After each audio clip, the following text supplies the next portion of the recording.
안녕하세요, 피커TV입니다. 중국의 해킹 능력이 상상을 초월하고 있습니다. 해킹을 통해 이뤄낸 업적으로 큰 포부를 밝혔는데요. 어떤 내용인지 알아보았습니다.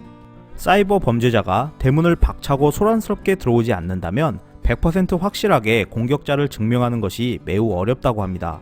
하지만 최근 크라우드 스트라이크가 오랜 기간 동안 중국을 추적한 내용으로 발표한 것은 충격적이었습니다.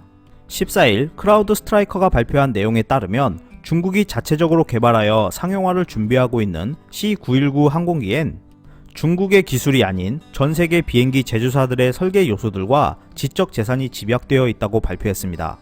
크라우드 스트라이크가 이처럼 비난을 퍼붓는 이유는 자체적으로 누적한 정보들이 있어서인데요. 중국 정부가 지원하는 해킹그룹 터빈 판다를 꾸준히 추적한 결과 2010년부터 2015년 사이 사이버 침투를 수행하여 다양한 항공 기술을 탈취한 것으로 보인다고 발표했습니다. 터빈 판다가 중국 비행기 개발 사업에 관여하고 있는 것 같다는 사실을 처음 발견한 건 2010년이라고 합니다. 미국 사법부가 공개한 문서에 따르면 터빈 판다가 LA 가스터빈 제조사 캡스톤 터빈에 사이버 공격을 감행했다는 내용이 확인되었는데, 이는 중국 정부가 C919 계획을 발표한 직후였다고 합니다. 이후에도 프랑스 항공사인 사프랑을 공격했고, 이외의 다양한 비행기 제조사들과 함께 파트너사들인 하나웰, 아메텍 등도 공격을 감행했다고 합니다.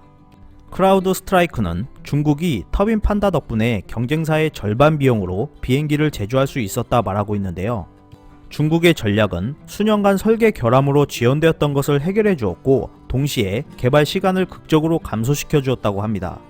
중국은 급격히 증가하고 있는 항공시장에서 보잉사와 에어버스 항공 제조사들보다 저렴한 반값 비행기를 국내외에 공급하고 2036년까지 10억 명 이상의 승객을 수용할 계획인 것으로 알려졌습니다.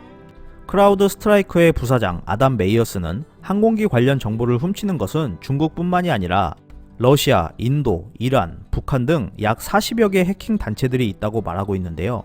사이버 작전과 정보 요원들을 통해 치밀한 해킹이 이루어지고 있는 상태여서 이 때문에 외교 마찰이 예상되고 있다고 말하고 있습니다.